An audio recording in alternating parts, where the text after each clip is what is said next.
ちゃん餃子10入れてはいよーお願いします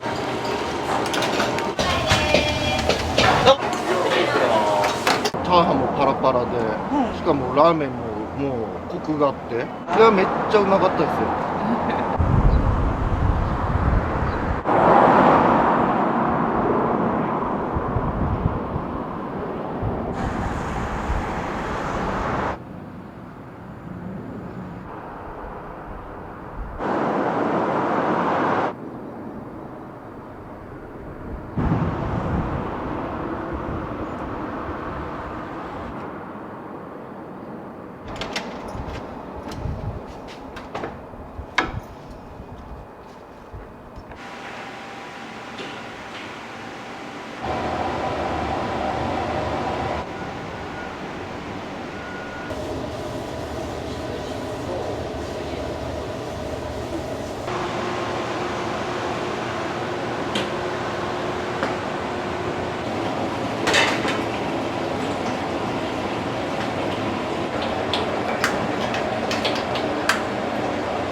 うちは鶏切りっていうスープの製法をしてるんですけど、これはもうスープを5回抜いたスープで、これが最後の6回目のスープなんですよ。こっちはもう完成してるその5回取った分を全て合わせてるスープです。最後これを朝、あと1時間ぐらいしたらこれを抜いて、ここに合わせて完成って感じですね。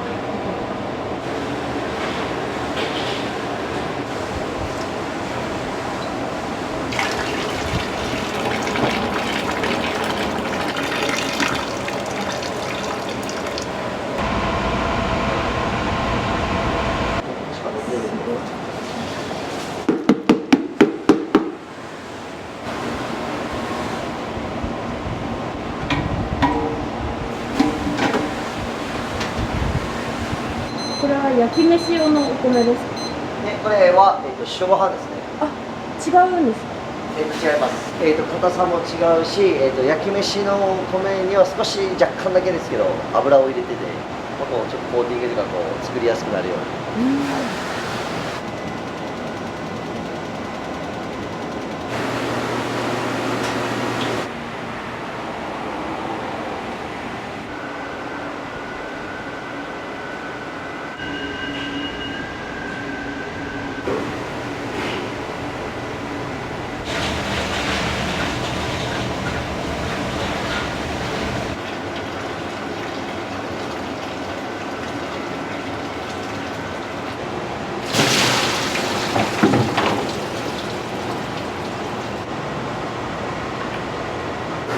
やっぱ地元で愛されて、長く続かないといけないので、これが難しいですよね、飲食業。もともと地元しか多分いなかったんですけど、やっぱ今やっぱYouTube とかテレビとかにもちょっと取り上げられて、やっぱいろんな県とかからも来るようになってきました。あ、本当ですか？はい。ずっともうオープンの時から来てくださる方も結構たくさんいますね。いやー、やっぱそこが本当に大事だと思ってるんで、まあ、もちろんやっぱ新規も大事ではあるんですけど、やっぱ一番やっぱリーダーが大事なんで。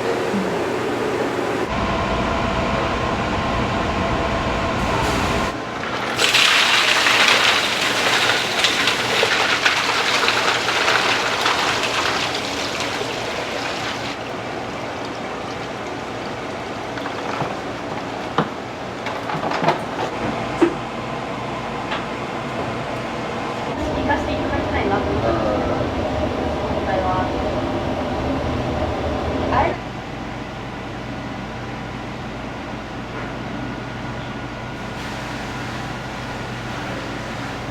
これは豚の骨、背骨ですね。背中の骨ですね。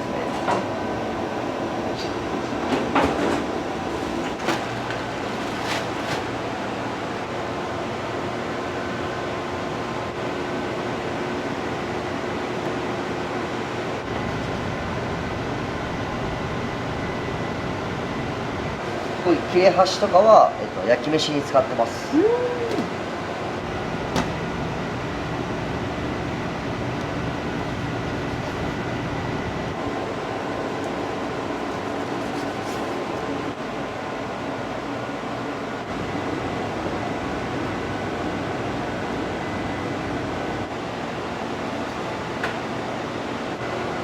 けで全部1日量になるんですか？そうですね。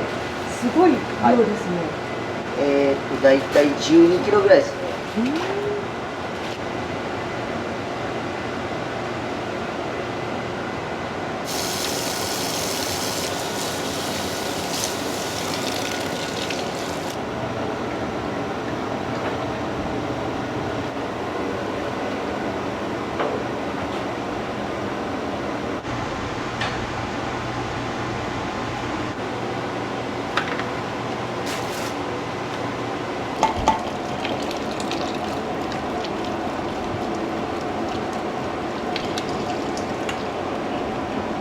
チャーシューとかをこうスライスしてやっぱこう切るじゃないですか。はい。したらその時にやっぱ無駄な肉っていうのがやっぱ絶対出るんですよ、ラーメン屋って。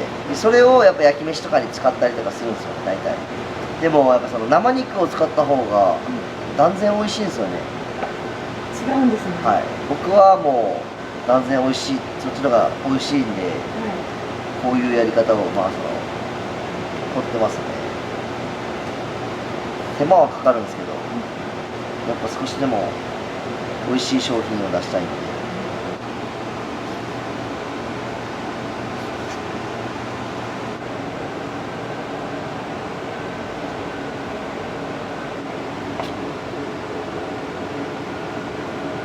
このラーメン屋さんは、はいいつ頃始められたんですか2024年の12月8日にオープンしましたね。もう少しで2年ですね。それまでもラーメン屋さんやられてたんですか？ 13年ぐらい雇われで働いてましたね。決意自体はもう20歳ぐらいの時からもうずっと若い時から自分で会社したいなっていうのはざっくりですけどはい。あったんですよね、もともと。とにかく社長になりたいっていうのは。でもなんかこう何していいか分かんないし、学がもう本当なかったんで、何しようっていうのはずっと悩んでましたね。18ぐらいから21ぐらいまで悩んでて、それで本当たまたま僕が21ぐらいの時ってこうラーメン屋のテレビがめちゃくちゃ多かったんですよね。ラーメン屋の社長が出てるのを見て、かっけえと思って、これ俺でもできるやろぐらいの、もう本当軽い感じで決心したのが本当きっかけでしたね、最初の。そこからなんか諦めそうになったこととかはなかったんですか？いや、ありましたよ、本当に。全然ありました。だから僕、独立したの38なんですよね。もともと僕20代でもうやろうっていうふうに思ってたんですけど、結局そこからやっぱ8年間ぐらい伸びてるんで、全然ありました。それをどうやって乗り越えてこられたんですか？はやっぱり諦めれなかったですね、シンプルに。ラーメンしかないかったんで、自分にできることが。最終的には本当に自分を信じることがそこだと思いますね。やっぱオープン前からずっと言ってたんで、嫁さんとか家族とか兄弟とか仲いい友人とかに、俺が店出したら行列ができるってこうずっと言ってたんですよ。それで今はもう行列できてますもんね。そうですね、ありがたいことにできてますね。幸せです。笑われてましたけどね、最初。いや、笑われてましたよ、やっぱ兄弟とかからも。何を根拠に言おうとって言って、もちろん応援はみんなしてくれるんですけど、で僕は親父が9年前に亡くなって、自分の親父が一番自分の店を出すことを誰よりも楽しみにしてくれてたんですよ。でもやっぱ親父が6年前に亡くなって2年近く物件ずーっと探してて、なかなかなくて、自分がやりたい物件が、したら2年前にこの物件ちょっとご縁があって、ちょうど親父の墓がこの近くなんですよ。自分の中でなんか縁を感じて、なんか親父がここを引き寄せてくれたんだなっていうふうに思ってて、ここはそういう場所だと思ってます。本当なんかいろんなこうタイミングと縁と、あとやっぱこう周りのサポートがあって今がありますね。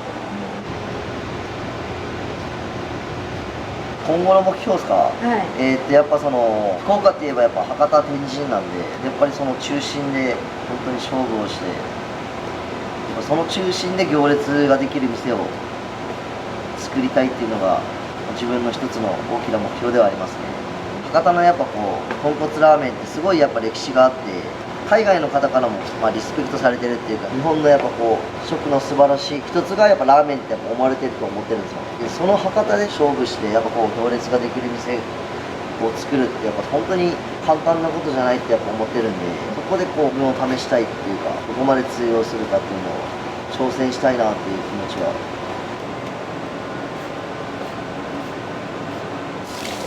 僕以外全員未経験なんですよ。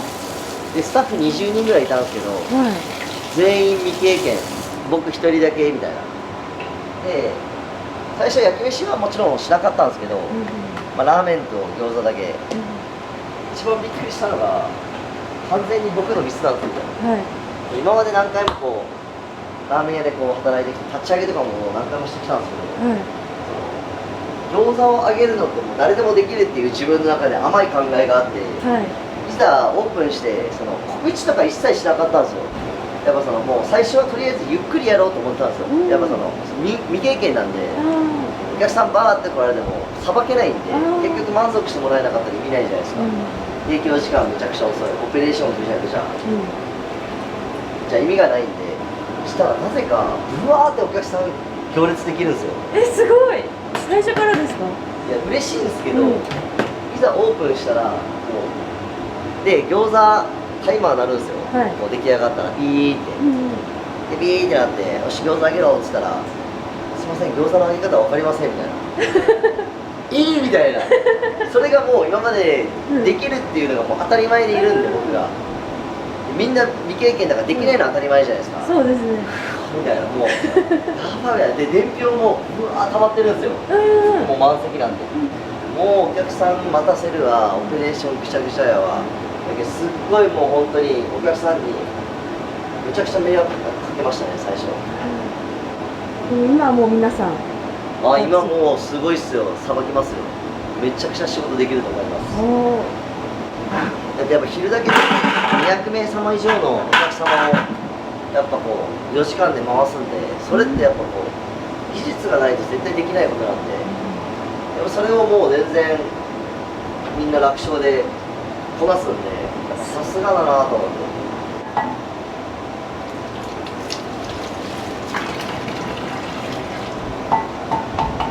で1人店長が作って8月から、その子が24歳ですね。なんかオーナー兼店長って形じゃなく、もう店長を作ったってことですか？そうです。スタッフにもやっぱこう夢見させたいっていうか、自分がずっとあれしてもあれなので、そういう意味でもやっぱこう店を出してあげて、やっぱこうもちろんお金の面も含めてやっぱいろんな面でやっぱこう満足してもらえるようにするっていう意味でやっぱ店長は作りたかったんで、やっぱ頑張ってますよ。きつい、もちろん大変なこともあるでしょうけど、やっぱこう2年未経験だったんで。未経験から2年で。はい。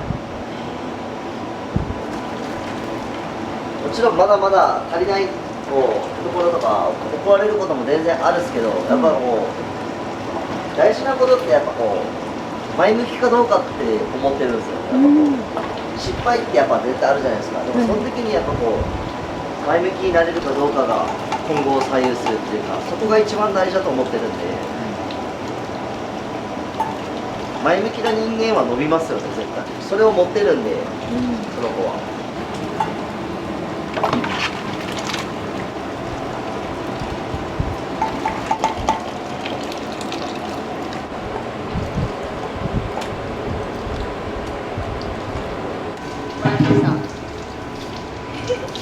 お父さんが、いや、そこに置いてみんな配ってくれない。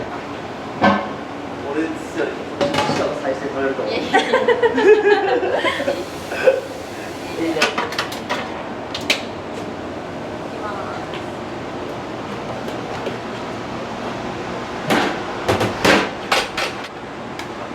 全部取るんですか？全部取れます。美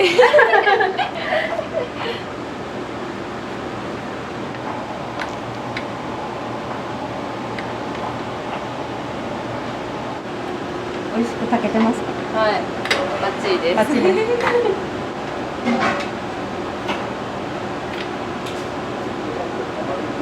なんか全員未経験だったって聞いたんですけど、どうしてラーメン屋さんで働こうと思ったんですか？一番は家から近かったから、その仕事探してたんで、たまたま近くにオープンするっていうのを見つけて入まあ、ラーメン好きだしちょうどいいかな挑戦してみようかなって感じで、最初ラーメン作るとか思ってなくて普通にホールとかかなみたいな思ってたんですけど、社員でお誘いいただいてちょっとやってみようかなみたいな。最初はヒロさんしかラーメン作る人いなかったんで、そしたら店が回んないじゃないですか。そうですやるしかないのはと思って。やってみてどうですか？楽しいが一番本当ですか？はい。疲れるけど一度、でもやっぱ楽しいですね。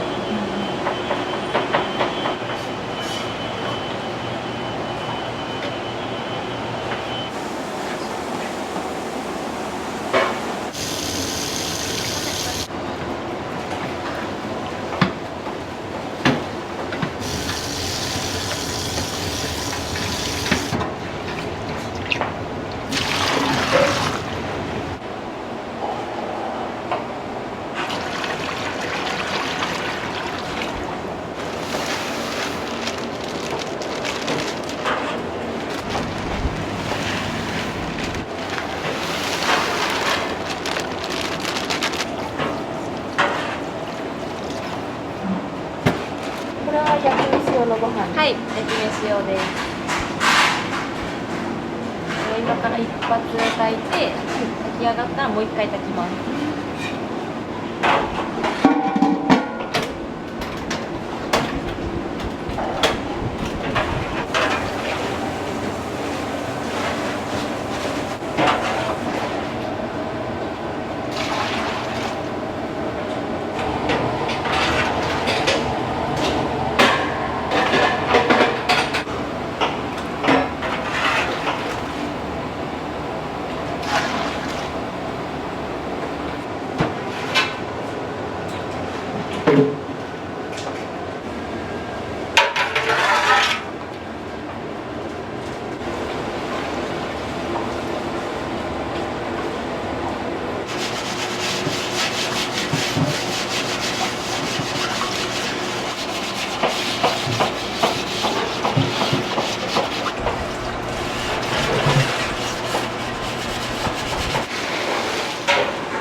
スープの中に入れる玉ねぎとニンニクを仕込んでます。明日の分のスープです。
使っていいよ。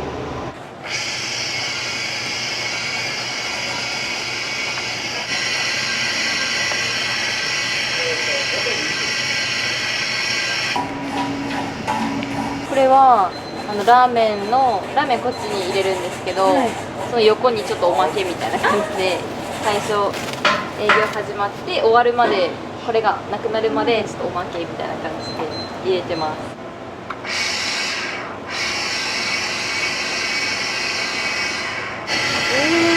ラーメン屋やるとかは考えてないです。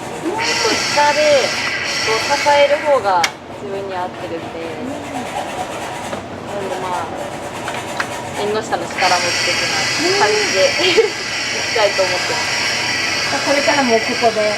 そうですね、今のところはここで結構話しかけてくれるお客さんとか多いんですけど、その常連さんとかで、なんか2号店とかね話が出てるんですけど、どっちに行くのみたいなすごい聞かれたりするんですけど、いや春日にいますよってじゃあずっと2号店3号店出てもここでって感じ。私はここがいいですね。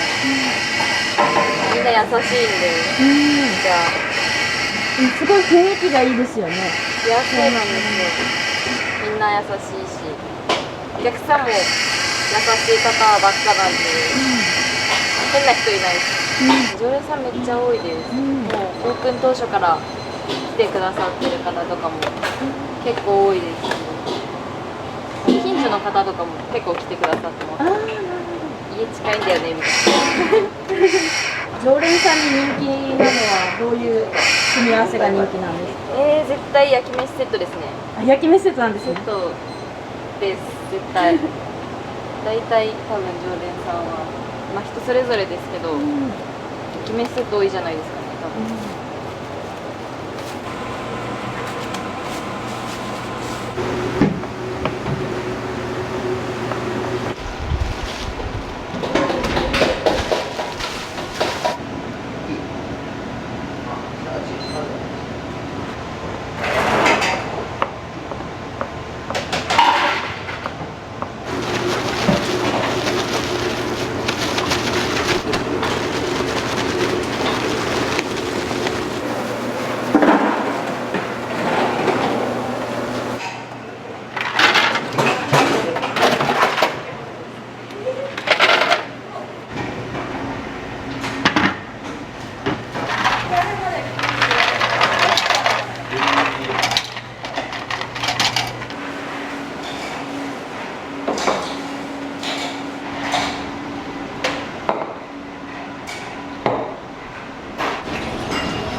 営業中はメガネ取られるんですか？そうっす。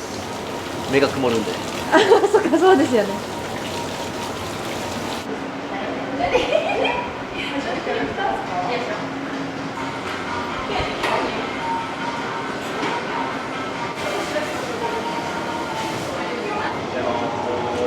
おはよう。はい、今日、メンバーがトッピングちょっと近い。とりあえずメンバーや。はい。で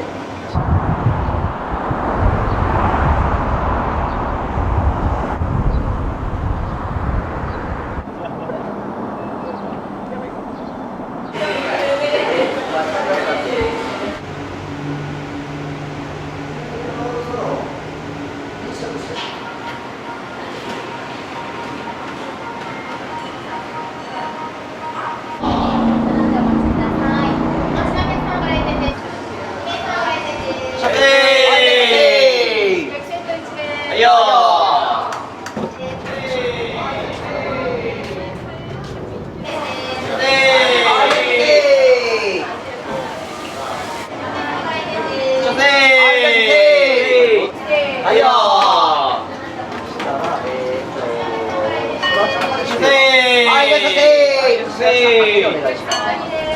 はいよー。鍋に入っていただきます。お願いします。はいよ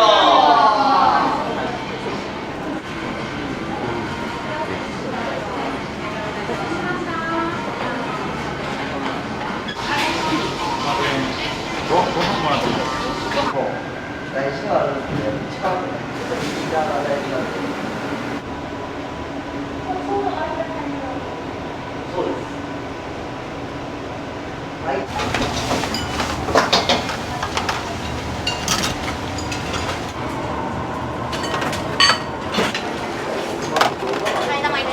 はいよー。戻しましたー。お願いします。ラーメン3杯頼みます。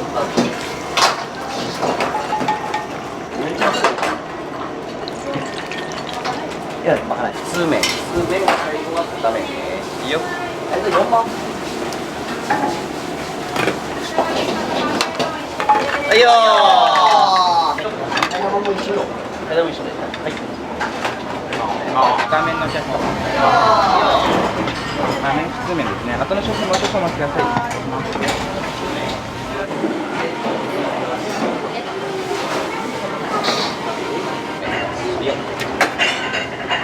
ダメ上がりまーす。どうもありがとうございました。が、お子様普通麺。はい。2杯待ちです。はいよ。オッケーでーす。はいよ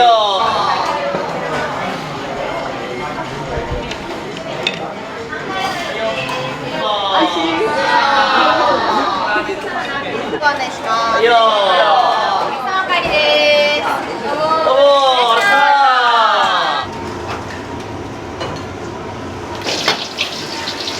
ダメ上がりまーす。よさあ、メンバーどっちかや。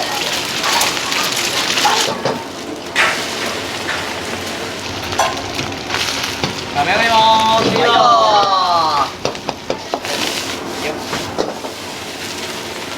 お願いします。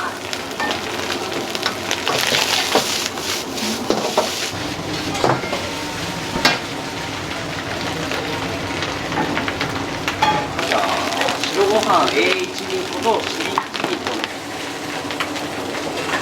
伝統の方と来年。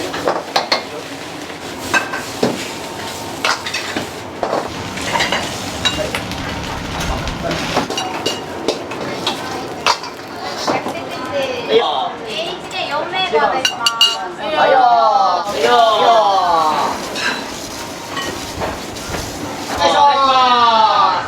ー。ラーメンします。はい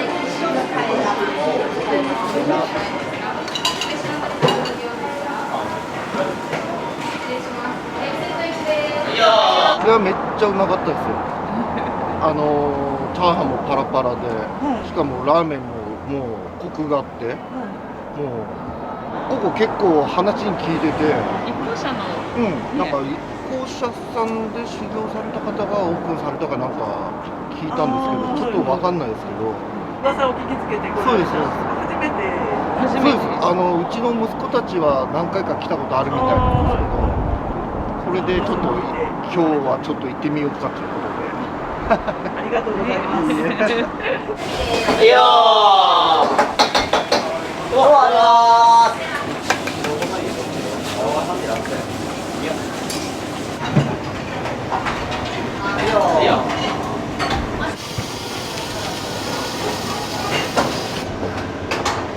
4皿出ます。はいよ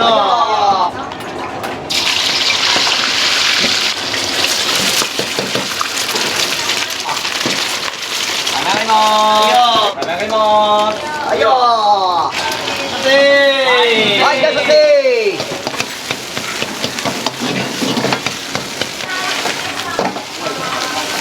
はいよー。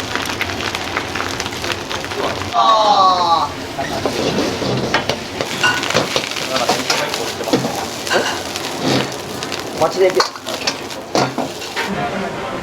麺まで。生麺。一番硬いので生麺。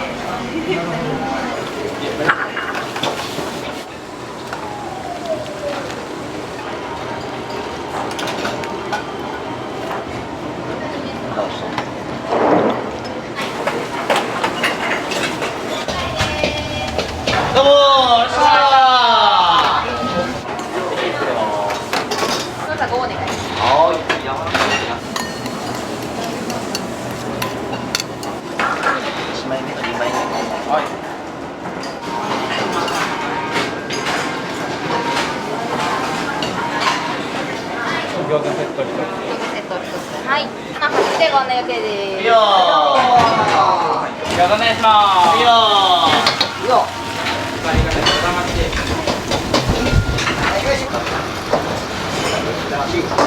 卵も。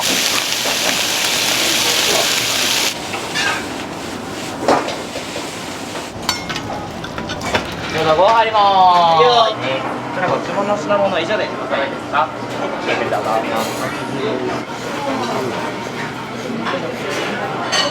お味いかがですか？うまいっす。うまいっす。120点です。120点。これうまいっすマジで。すいません。ありがとうお願いします。はい。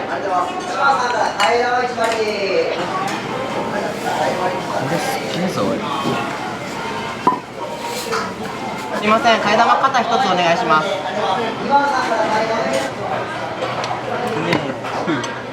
スープ飲み干したの久しぶりや。おさらいですか？どうぞ。これ飲み干すスープ残らんかもしれない。いい食いっぷりやな。いつもこのぐらい食べられるんですか？まあもうちょいいくっすけど、スープがうまくてちょっと先にスープ飲んじゃって、もうこれ以上替え玉できんってなったんで。なるほど。やっぱチャーシューがチャーシューっすね。もうホロホロ、もう抜群っすね。スープとの絡みがもうセンスありです。すごい、お二人ともスープまで。いやもう満足っす。だいぶ替え玉券になってますので、ぜひご利用ください。はい。一人様1杯まで無料になります。ありがとうございます。ありがとうございました。ありがとうございます。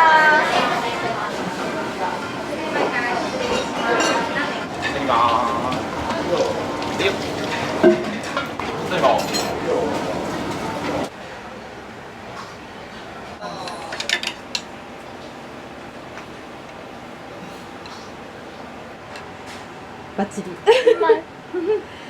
しいです。マジで飽きないです。本当に毎日食べてます。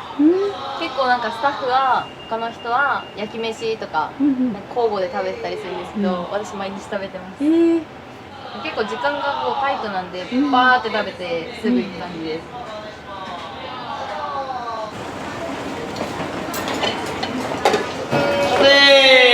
はい、いらっしゃいませ。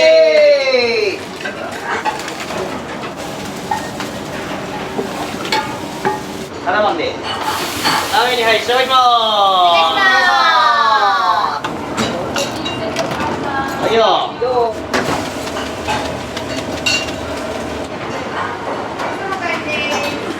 ー、メッセが上がります。どうもー。ラーメンにはい、1割いきまーす。白ご飯のシーズン出しとって。はい。次これ2枚目のネギラーメンと1枚目の割り方です。はいよ。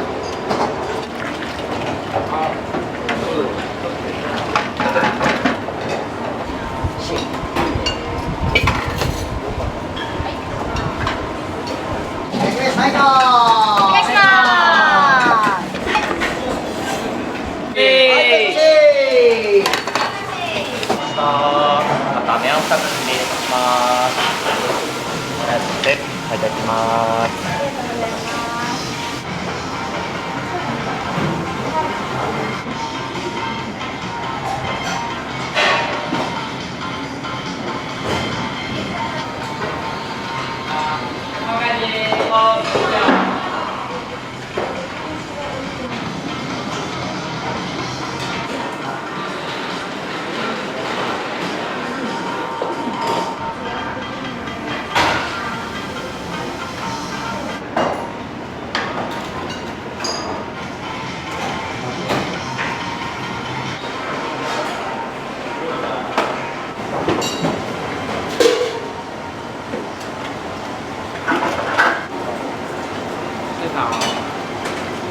ヒロさんですか？もう尊敬してる大先輩って感じです。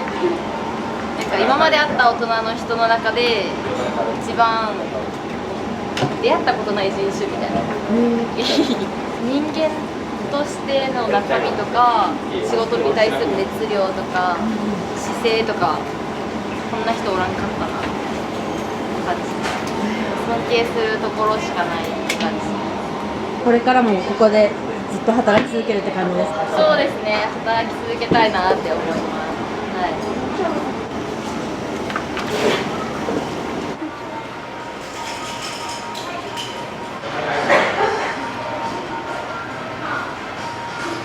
お名前から伺っていいですか？名前、古賀泰造です。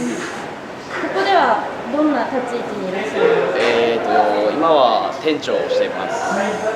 もともとラーメンが好きでこのお店に入られたんですか？あ、そうです。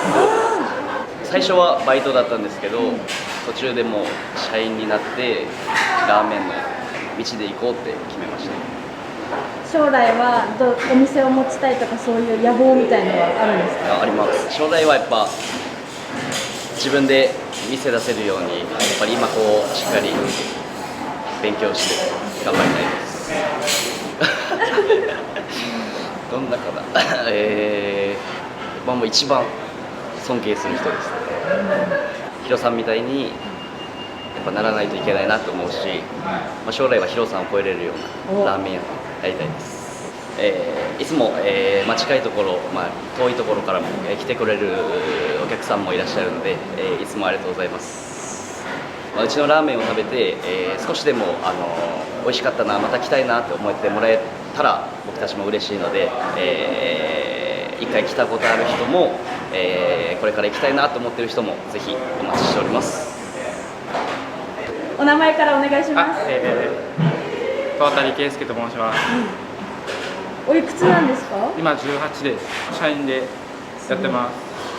ここで社員になろうって思ったきっかけは何だったんですか？いやもうオーナーさんがいい人すぎて、で大学も落ちてどうしようかなって時に、オーナーさんからずっと誘われて社員になろうって決めました。どうですか、働いてみて？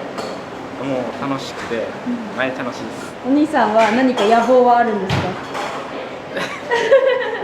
いやもうこの店の店長になりたいですね。頭取りたいです。迷った時は一歩来てください。元気与えます。今まで男が喋ったりしたらカットされてきた。みゆちゃんばっかりでもやっぱ絵になるけん。ああ、そう。で、泰造。今回もカット NG 出しとけ。大丈夫やけん。カット NG 出しとけ。じゃあ今日は一日ありがとうございました。ありがとうございました。ありがとうございます。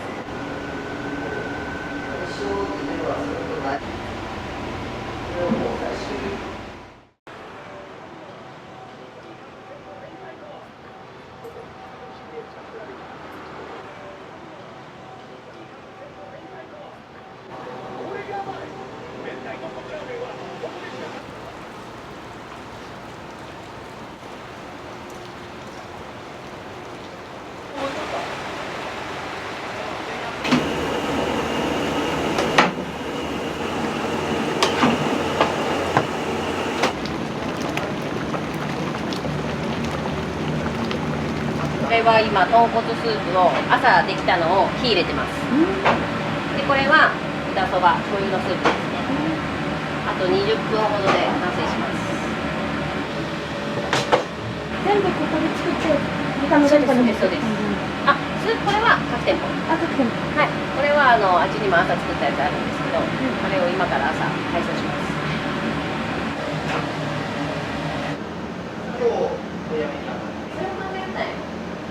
さっき作りました。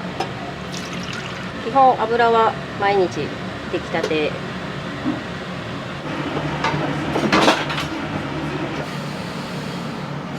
今からチャーシュー切ります。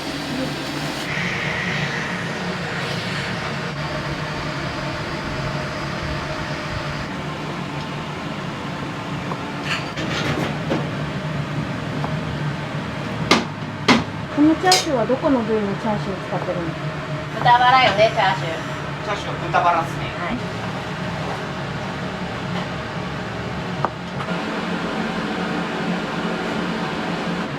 これ1店舗分でこれだけ使う？そうです。これ昼の分だけです。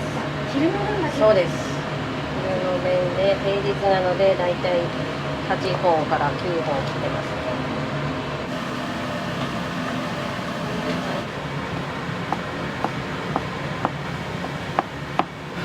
多分ある。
この同じ機械で切るところまで。今こんだけで豚骨だと大体100玉切ってるので、今日は豚骨8なのでこれを8個。じゃあ800杯。800プラスつけ麺がまあ100はいけないので70。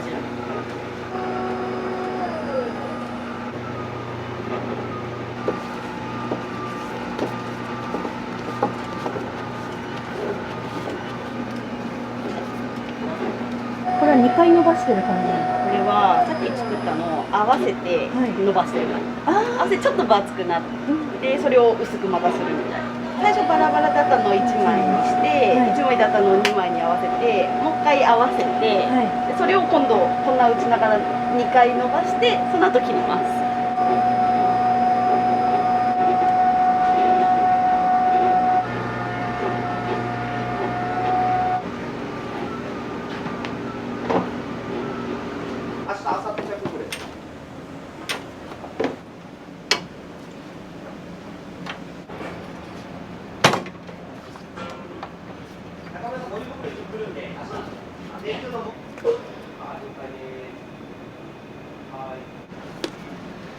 あ、いや、そうそうそう。で、厚さはそうしました。それではこうして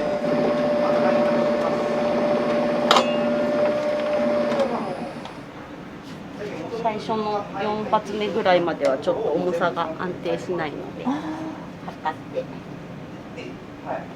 ょっと重い豚骨は100から110グラムの間になるようにしてます。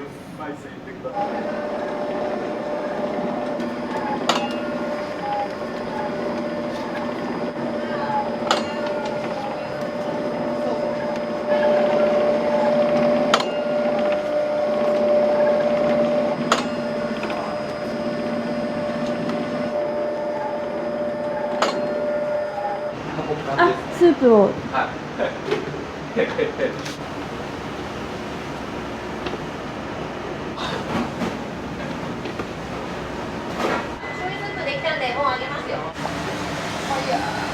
平日お昼で何杯出るかな。4時間で140とかぐらいですかね。まあ、3店舗あるうちの呉服が一番広くて、呉服で、今のところ一番最高で昼で260杯ぐらいですね。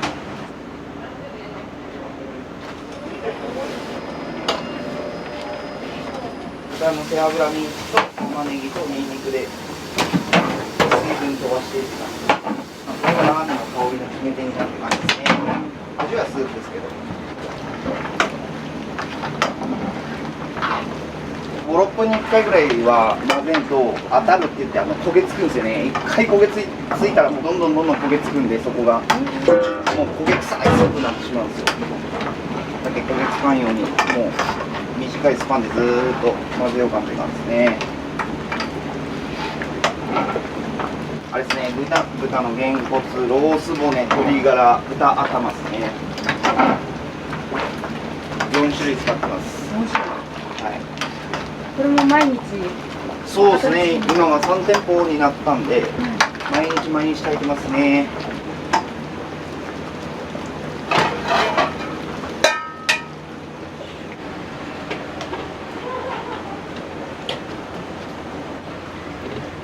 後ありがとうございます。豚骨ラーメン一人です。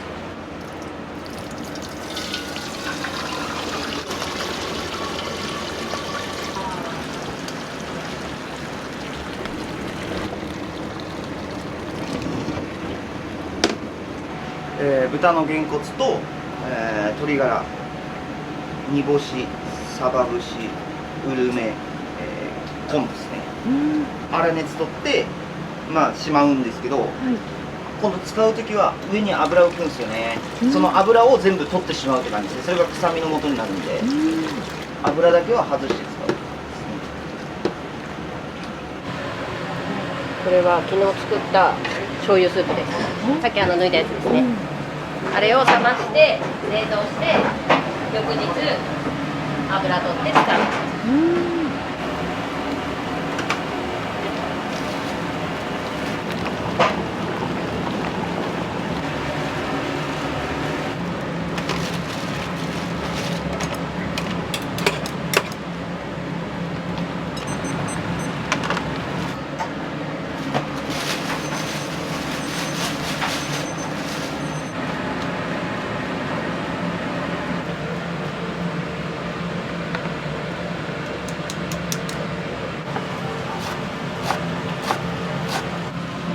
これです。こ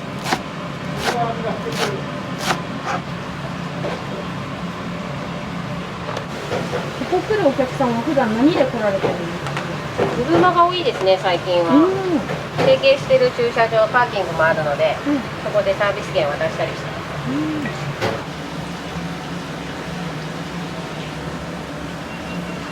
す。土日だと1日で、ね、すごいですよね、改めて考えると。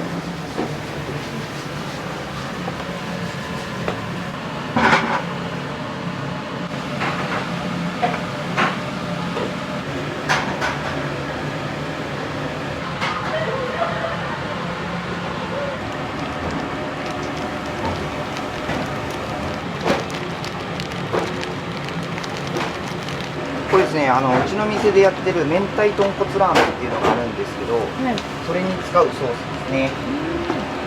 で、うちのお店明太子は食べ放題なんですよ。なのでお客さんの中には明太豚骨ラーメンと豚骨ラーメンの違いって何か豚骨ラーメンに明太子を入れただけやろみたいな結構言われるんですけど、別でソース作って明太子に合うようにレシピ作ってるんで、そのソースも毎日作ってる感じですね。全然味は違うんですか？違います。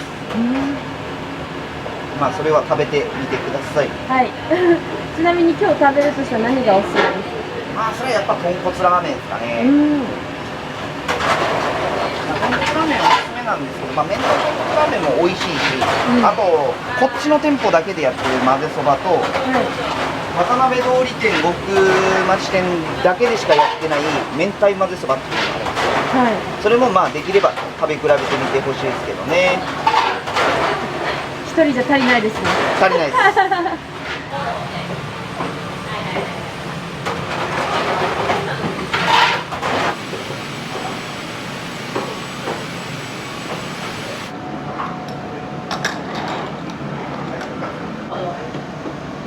こんなやつおらんやんみたいな。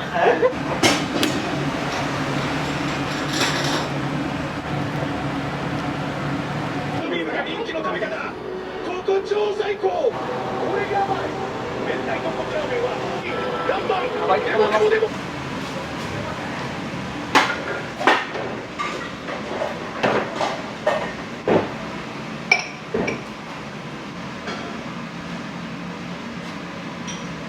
このお店を始めたきっかけは何だったんですか？そうですね、本店の方はもともと空港の近くの榎田っていうところで至福さんっていうお店があったんですけど、そこで働いてて、そこが移転するんで、そこの居抜きの話がちょっといただいたんで、ちょっとやってみようかなと思って始めましたね。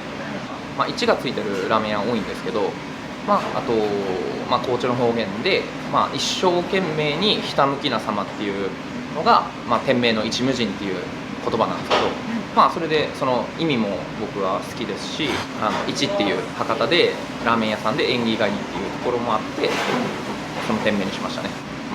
そうですね、基本的なことは、抑えるようにはしてるんですけど、国産の小麦で、あと九州の小麦を、使用して、ちょっと一般的な博多の豚骨ラーメンよりはちょっと加水高く作ってますね。粉っぽい感じっていうか、あの食感が僕はあんまり好きじゃなくて、改善するためにっていうちょっと加水高く作って、ちょっと若干もちもちした感じの麺になってますね。明太子と魚が食べ放題っていうのは珍しいなって思ったんですけど、もともと高菜は博多で豚骨ラーメンって言ったら薬味として無料であるところ多かったんですけど、今でこそ結構物価高で、その高菜を置いてるところは少なくなったんですけど、明太子の食べ放題の方は、東京の方の飲食経営の人にちょっとアドバイスもらって、それで始めましたね。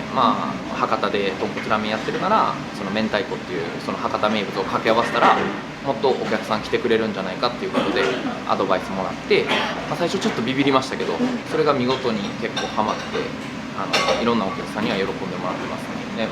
ポスターとかにも書いてるんですけど、宗像っていう、ちょっと福岡の海の方なんですけど、そこの海鮮さんっていう福岡のメーカーさんからちゃんと仕入れてる明太子ですね。でうちでその食べ放題で出てるのもそのギフト用の端っこのバラコってやつなんで、味的には本当にギフト用と全く変わらない、原価は高いんですけどやっぱり、そこをこだわって、出してますね。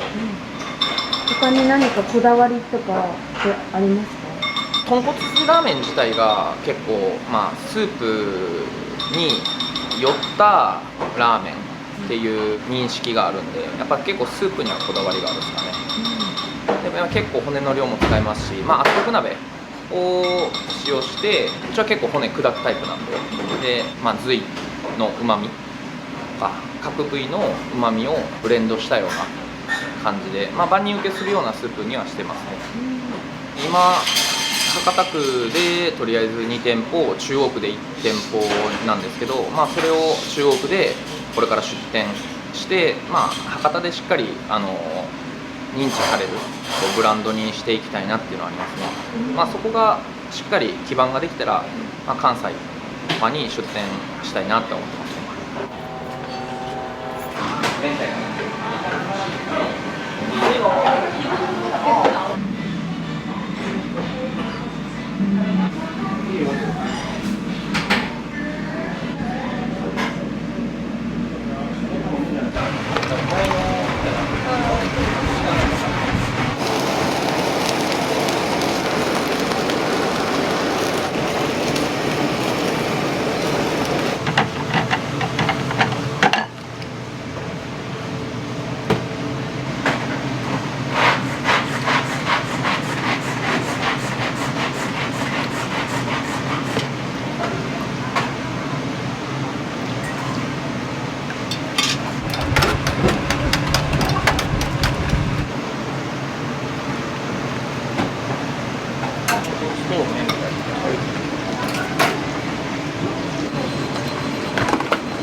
カタカタ全部と卵。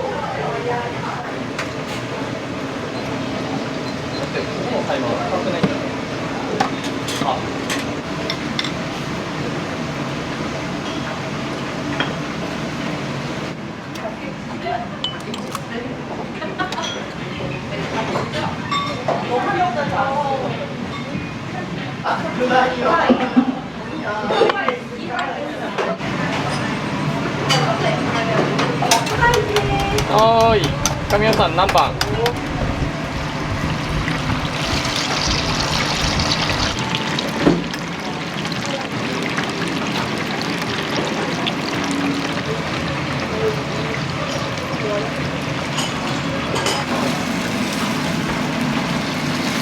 卵はやらない。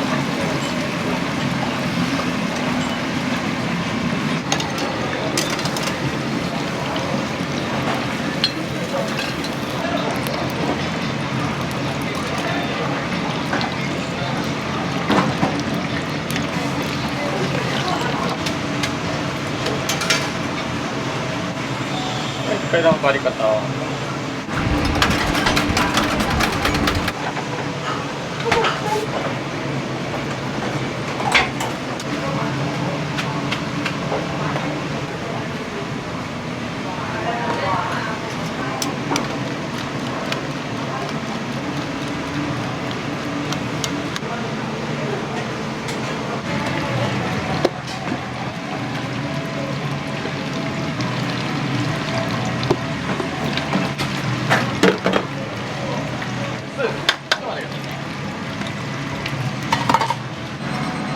いいよ。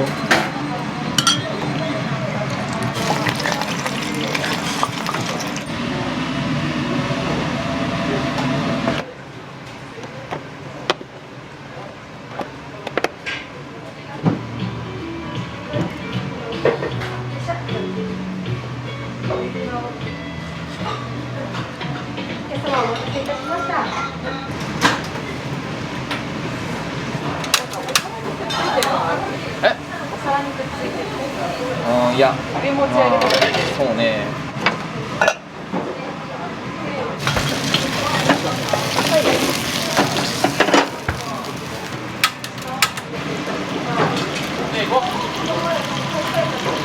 博多一口鉄鍋餃子ってやつですかね。これ16、17かね。これ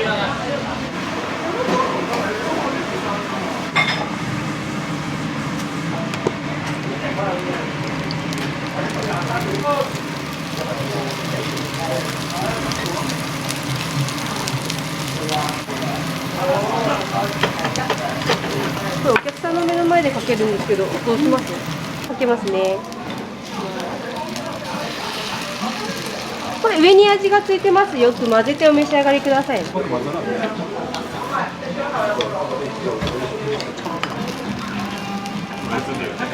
デビュー。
美味しいです。美味しい。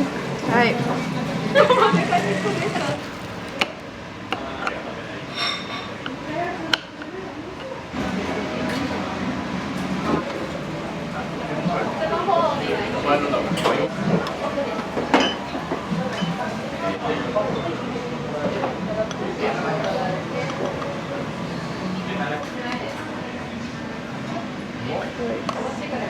山盛りですね。そうです。これは今何を作ってるの？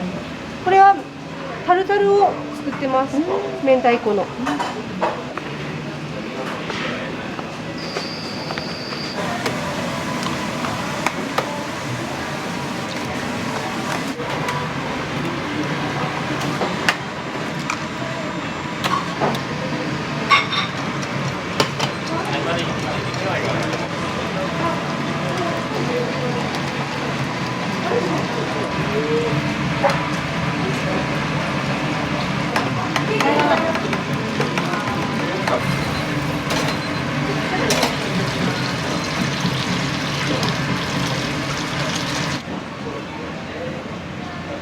一人で1枚はやっぱりきついです。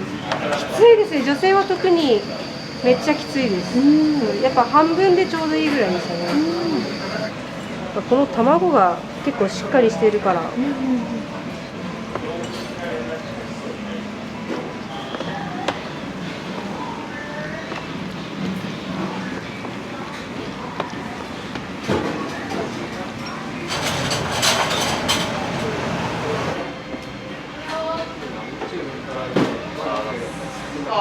らっしゃいませ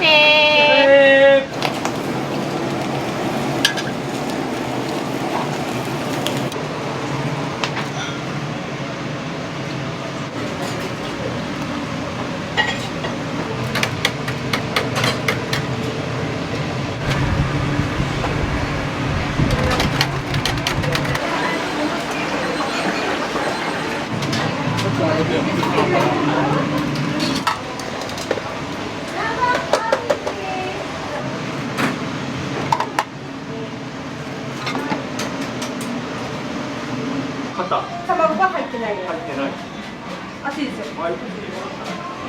いただきますわ。いただきます。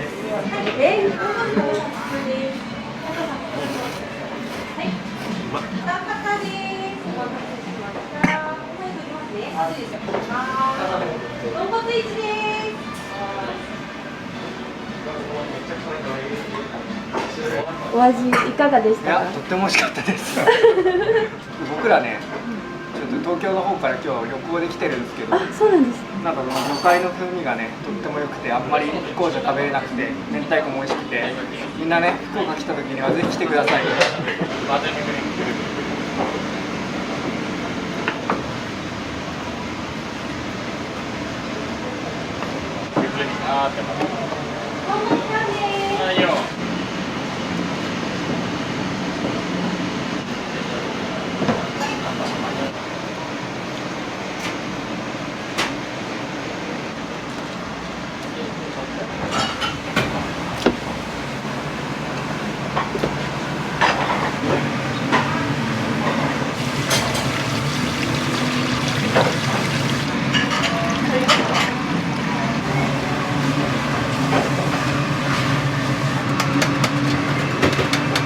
はい、どうぞ。はい、全部いいですね。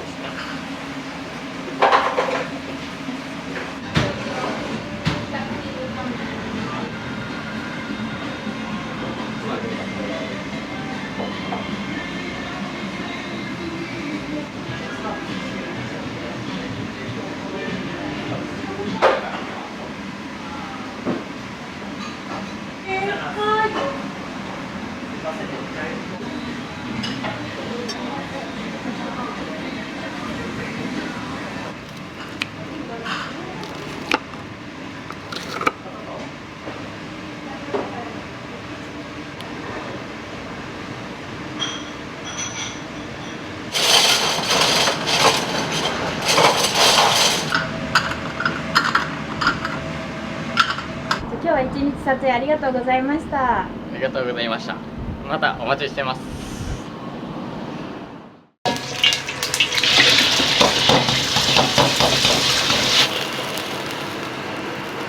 よく来ます。一番好きなメニューが何天津飯ですね。はい。大好きです。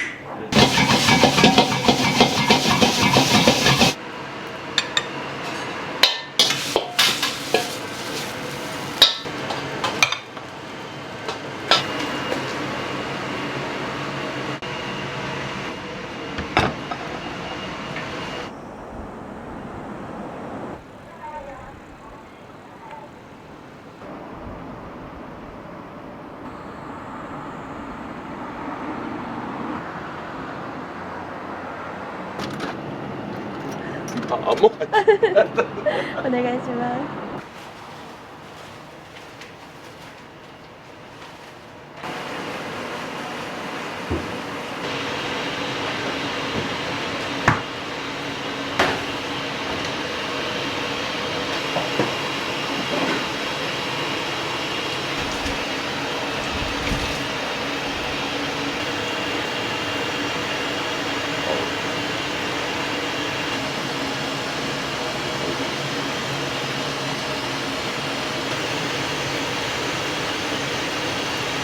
これバラ。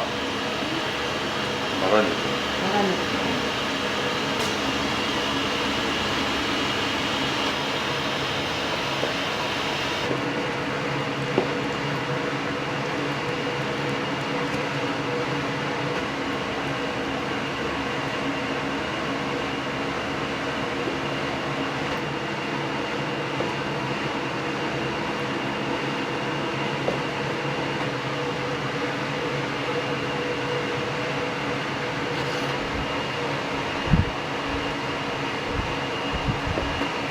なんでこれ粉々にしとるでしょう。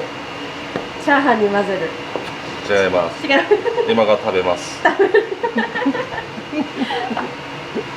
と暖かくしてらんな。ああ、そうなんですね。やっぱり。あとおつまみチャーシューとかにあるけど、でちょっと軽く温めてあげとく。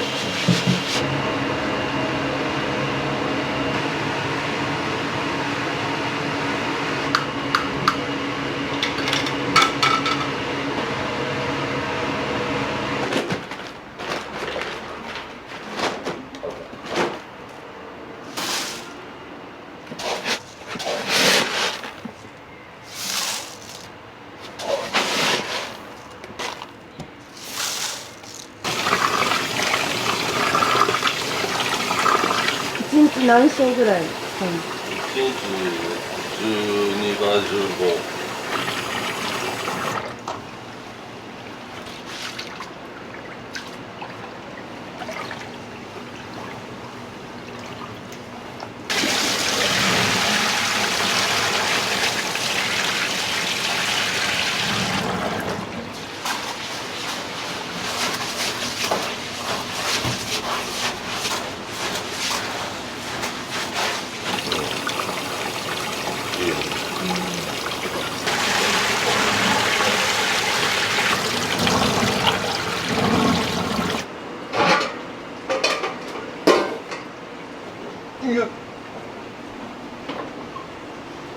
よいしょ。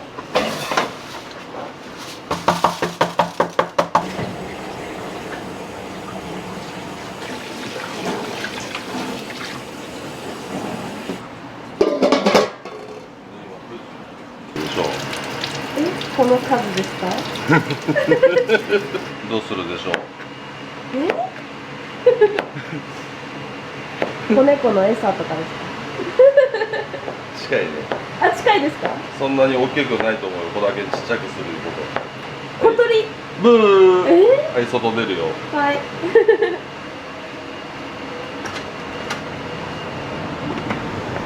何ですか？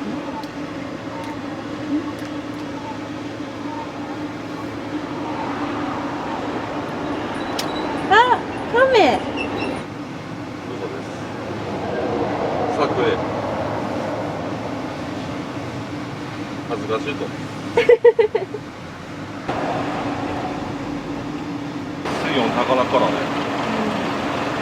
冷やさんな。あーって行くや。そうですね。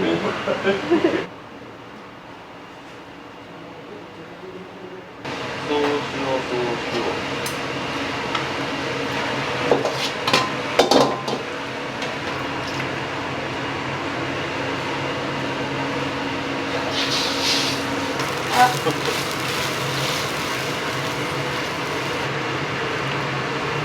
今からあん入れてとろみつけていますけ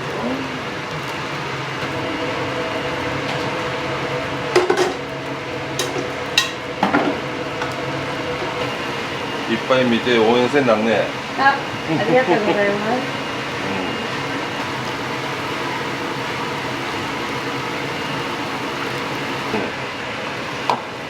ここや。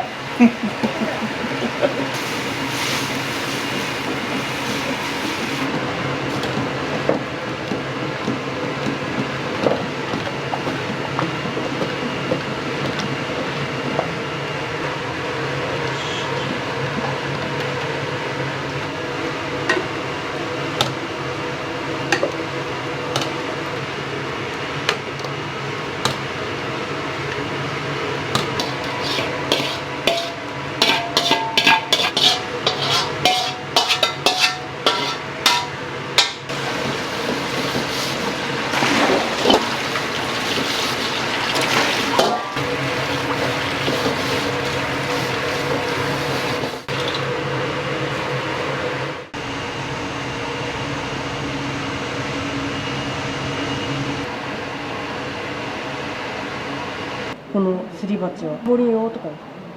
まさにビッグベース。まさにこれ。すごい。食べきった人いますか？おるおる。すごい。3キロですよね。実際は4キロとかですね。実は10キロ近く。10キロ近く。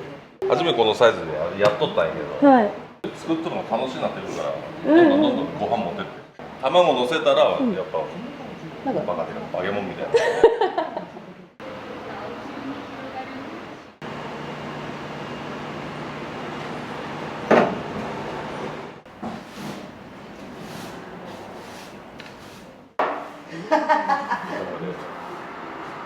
どういった？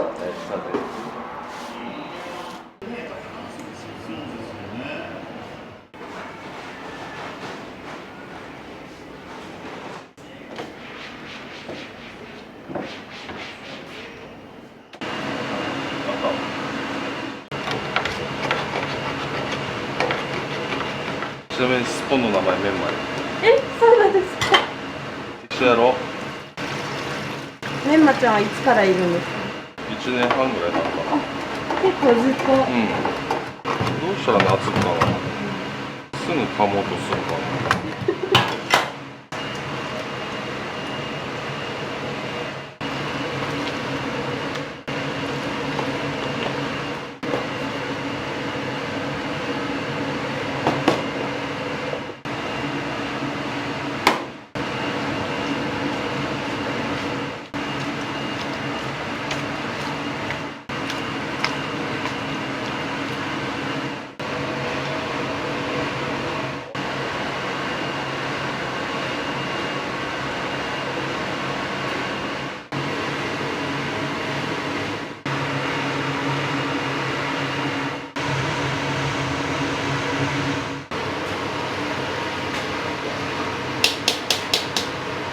めっちゃピンクですね。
置いとけばいいわけ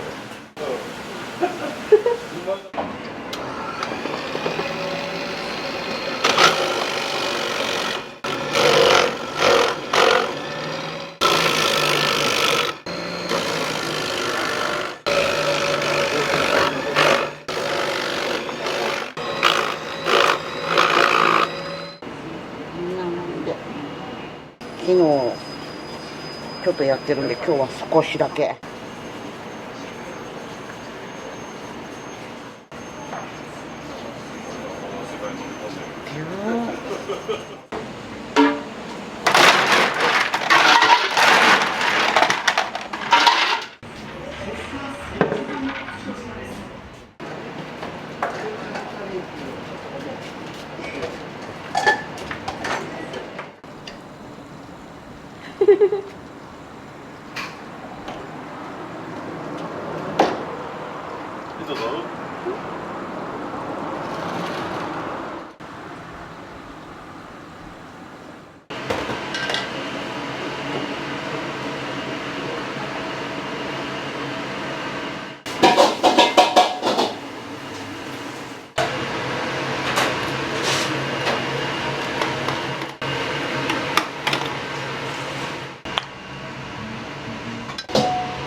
人にも言わんだろ。今訂正してくるか。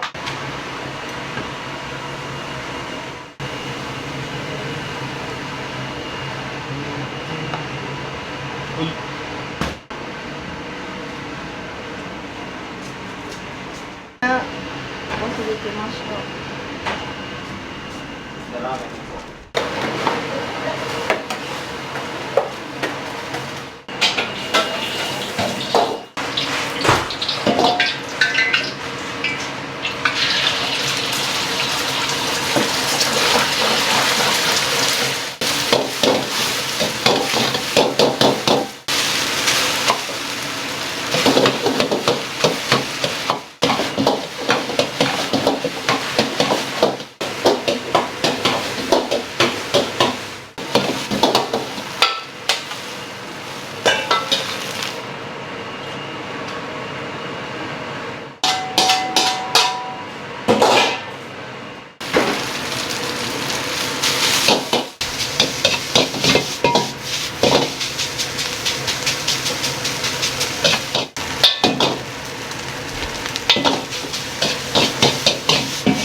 ラーメンと味噌ラーメン。ええ。はい。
取材のこれ初めて。はい、B のさくらです。はいはい。はい、どうぞ。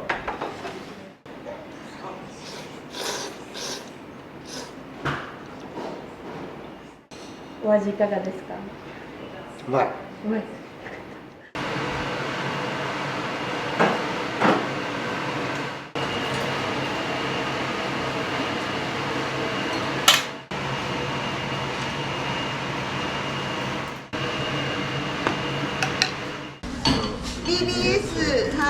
返りで、天津飯です。天津飯をお一つ。はい、ありがとうございます。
BBS ですね。後ろ失礼いたします。はい、どうぞ。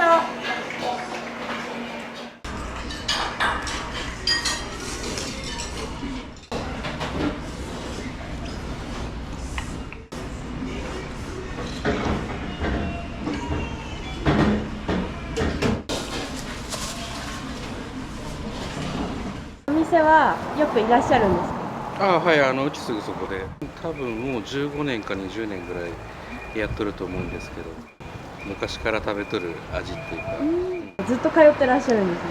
はい。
サービスだね。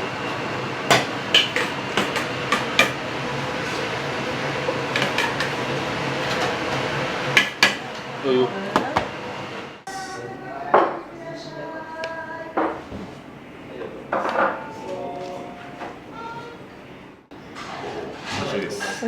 よく来られるんですか？よく来ます。一番好きなメニューが何天津飯ですね。あ、やっぱり。はい。大好きです。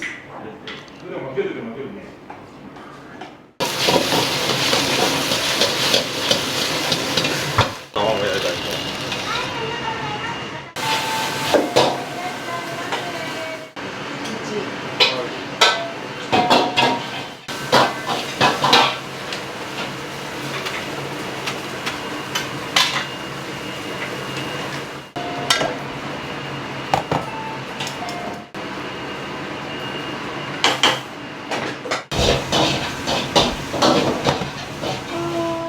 今あります？ない。お先で開きます。いいです。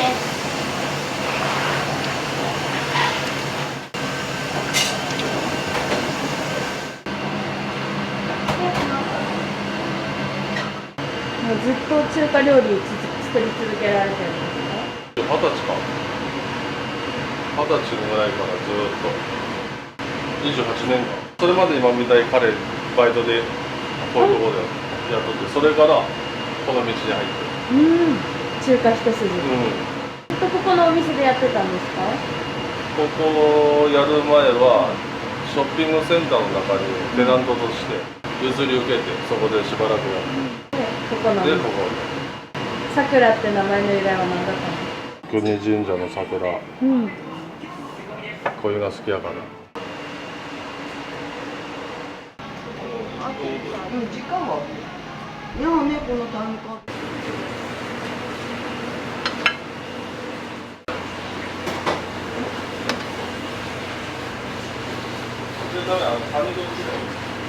はい。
お待たせいたしました。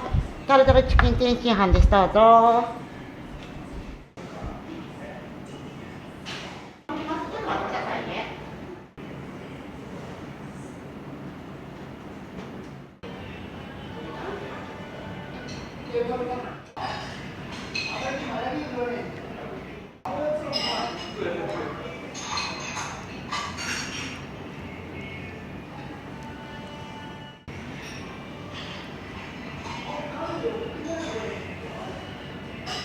ラーメンです。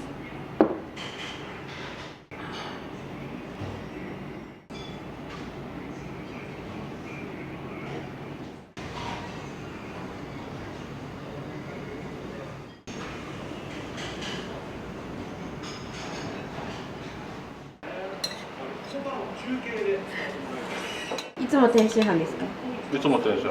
これアレンジしたやつでカレー粉のと美味しそう。確かにちょっと辛めのソースかかって天津飯食べとって汗が出るぐらい。確かに。おい、亀林。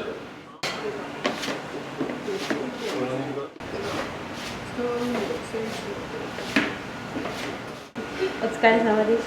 お疲れ様でしたありがとうございます。ごちそうさまでしたごちそうさまでした。以上はい。